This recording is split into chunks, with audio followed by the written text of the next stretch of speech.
So we're at Devon Yacht Club and we've come to rig an Argo. So first thing you do is head over to the club boat shed. The Argo sails are in black bags down here and they should be tied together, main and jib.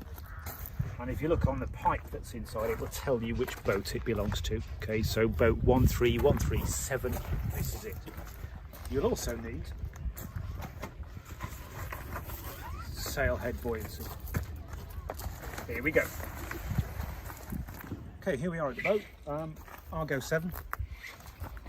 So all you're going to do now is take off the cover. Hopefully you've got a crew to help you to do this.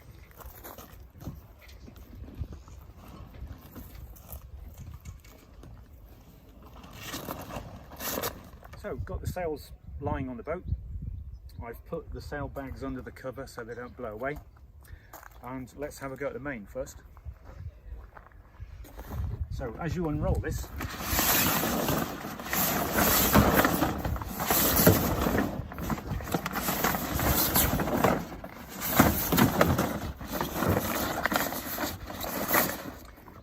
make sure you keep it on the left hand side of the boat because that's where it goes up the track. Okay, now it's tied onto the water pipe at the top, just one knot. Don't take the pipe with you. Now one thing to remember before you hoist the mainsail is you will probably be thinking about fitting masthead buoyancy. So there are 4 little ropes on this buoyancy bag, okay, and all you do is you push them through the small cringles on the sail and do some sort of stopper knot.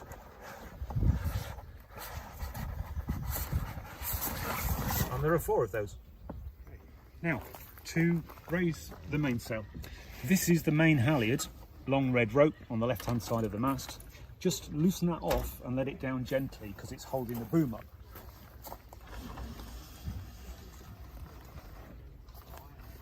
Now you remove the end of the halyard from the end of the boom. It's sitting in a plastic V at the end of the boom. Just give it a bit of a tug, you're done. And then of course attach your halyard to the top of the mainsail. Just fold it over, stick it through the cringle, and then the plastic ball comes over and through the loop. All right, bit of a pull just to tighten it, and that's done. Okay, the buoyancy is attached, the halyard is attached. All you do now is slip the top of the sail into the crack, just here, and then pull the halyard enough to take up the slack so it's ready to go. All right, sit that in the cleat and you can leave that until you actually launch.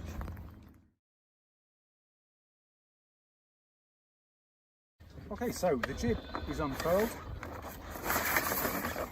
Here is the jib halyard, the blue rope on the right hand side of the mast. Just take it out of the cleat and you'll notice it's keeping this part captive against the cleat. So as you release the tension, you can pull this one away as well. All right, make sure your ropes aren't caught up, and you just undo the cleat at the top.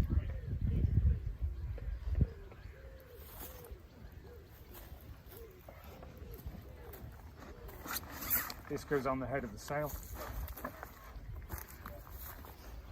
Okay, so that goes in there. Push the pin through, and then the clip goes on too. All right, and that's done. Let's try the tack.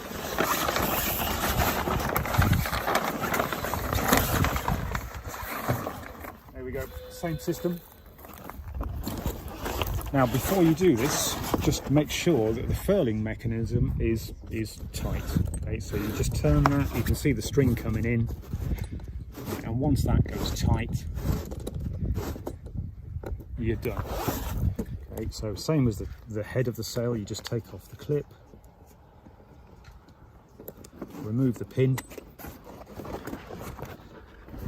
and that's going to go through here.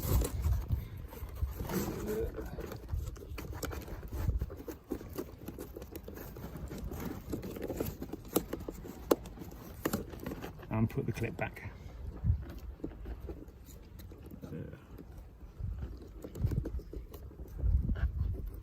You may find that by the time you watch this video, we will have replaced these fittings with snap shackles, which will make your job a lot easier. End of the halyard. One more time to check your ropes aren't twisted anywhere, and up it goes.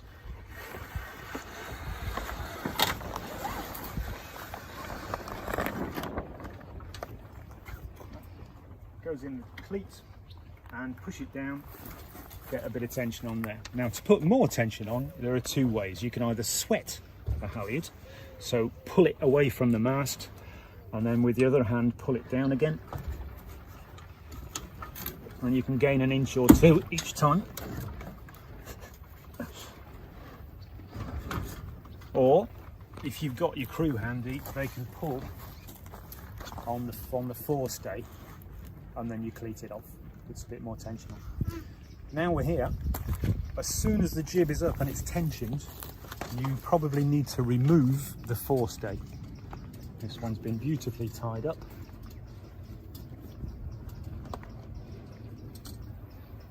Now the idea of this is that you don't really want the forestay getting in the way of your sails once you're on the water, especially the spinnaker. So untie all of this.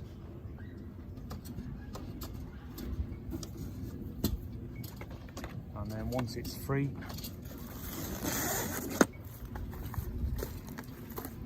you bring it round, and there is a V-ring at the bottom of the mast on the front.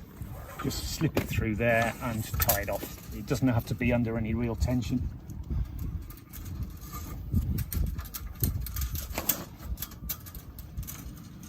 It's just to keep it out of the way.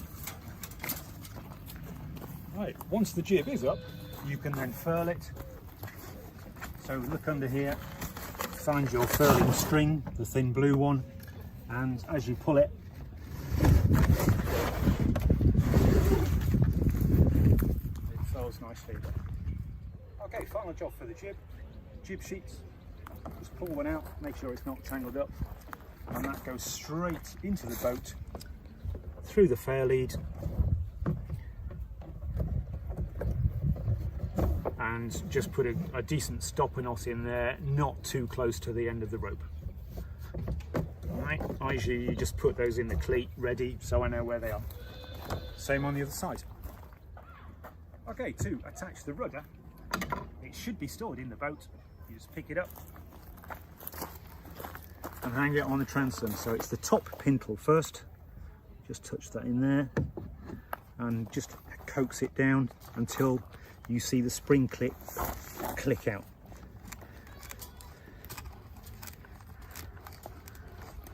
Because the boats are fairly new, this is quite stiff at the moment, but I think that will wear in. Now once that's done, just give it a double check that the rudder is up and the wing nut is very tight, and then it won't drag on the ground. Just need to check that the bungs are in at the back. So these two half balls, you grab hold of the shock cord inside the boat, pull it forward and hook it on. And then there are two other bungs here, so just put those in loosely. You don't have to press hard, otherwise they're really hard to get out. Okay, the main sheet is removed from the boom when you park the boat, so it can be stored. So you have to re-thread the main sheet each time. So you grab the loose end, and you're working from the back of the boat to the front. So you go through from the back of the first pulley and down. Now you pick up the traveller, that goes through there. Don't pull too much through. Now this time you go through the front of the front pulley to the back, and then as you pull it down again towards the traveller, you have to push it through the block and tie a stopper knot. Just make sure that's nice and tight and pull it up against the block. And that is done. This is what it should look like when you've finished. Final bit on the main sheet is we have put the main sheet through the block and the jammer. Now there is a knot in the rope already which we need you to leave in, because that's a stopper knot, and that should help your boom to stay away from hitting the shrouds if you're on a run. Okay, so we've pulled the boat to the hard. Just going to put the mainsail up. The boat is pointed head to wind. Back to the main halyard, take it out of the cleat, and then as you pull the sail up, we've just got to get the top of the sail past the track. So as the batten pockets go past here, they click a little bit. There you go. And then pull.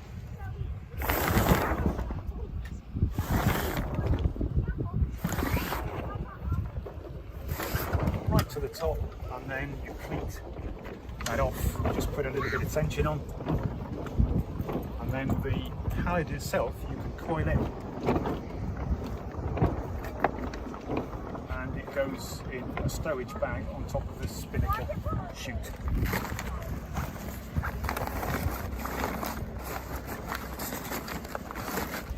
You come to the front of the boom, it's the white flecked rope, and you just make sure that that's got lots of slack at the other end of the boom. Come back here, lift the boom up.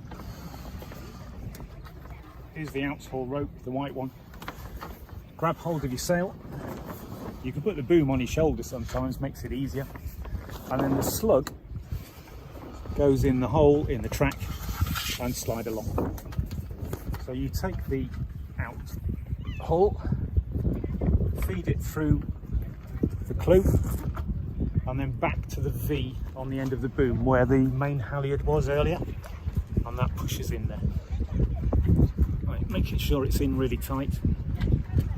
It's a very snug fit just now.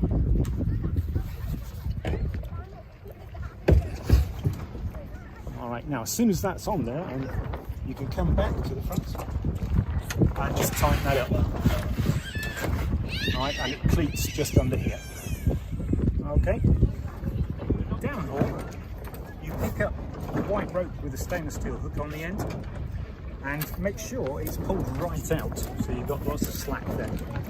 Now the slug on the mainsail sits in the track, and you can pull that down a little bit, and then the downhaul hook sits in the D-ring on the mainsail. Take up the tension here,